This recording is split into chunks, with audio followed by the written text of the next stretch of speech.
ስላሴ በላይ ማን አለ? ሰይፈ ስላሴን አዘውትሮ የሚጸልይ ሰው ላይ መተት ድግምት አይሰራም። ሰይፈ ስላሴ በሰው ተንኮል የሚመጣብንን መተት በመከላከል ወደር የለውም። ሰይፈ ስላሴን አዘውትረን ከጸለይን መተትና ድግምት በእኛ ላይ የበላይነት አይኖረውም። መተት የሚታደስብን ሰዎች ሰይፈ ስላሴን የምናዘውትር ከሆነ እድሳቱን በመከላከል ያግዘናል። የሰይፈ ስላሴ ጸሎት አንዱ ጥቅሙ ወደ ህይወታችን የሚመጣውን አጋንንት ቆርጦ በመጣል ወደ ህይወታችን እንዳይገባ መከላከል ስለሆነ ጸሎቱን ካዘወተርን የአጋንንትና የመተት ሰለባ አንሆንም። ጸሎቱ አጥርና ድንበር ነውና ሰው በድንገት ተተናኩሏችሁ ለምሳሌ በሚበላ ወይም በሚጠጣ ነገር መተት የተደገመበት ነገር ቢያበሏችሁ እና ብትታመሙ ማድረግ ያለባችሁ የዕለቱን ሰይፈ ስላሴ ውሃ ላይ በመጸለይ 3 ጊዜ በስላሴ ስም አማትባችሁ ውሃው ላይ እፍ በማለት መጠጣት። ያኔ ውስጣችሁ የገባው የመተት መርዝ ይሻራል።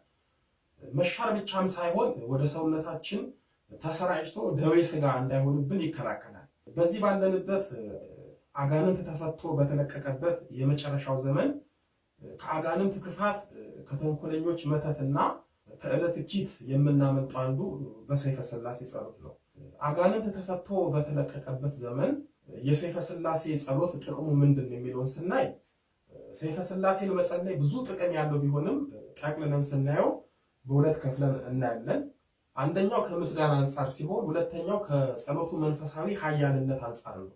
ሰይፈ ስላሴ ጸሎት የፈጠሩንን ስላሴን የምናመሰግንበት፣ በአጋዕዝተ ዓለም ስላሴ ዘንድ የነፍስን መወደድን የምናተርፍበት፣ በጸሎቱ ኃይል ቤተሰባችንን፣ ራሳችንን፣ ልጆቻችንን የምንጠብቅበት፣ የስላሴን ጸጋ የምንላበስበት ታላቅ ጸሎት ነው።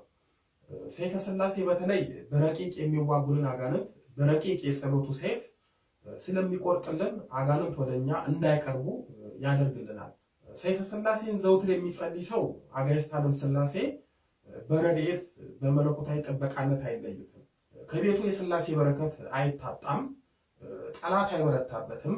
አጥር አፍርሶ ድንበር ጥሶ የሚመጣን ግልጽ ይሁን ስውር ጠላትን ያርቃል፣ ከዛም ይሰውራል።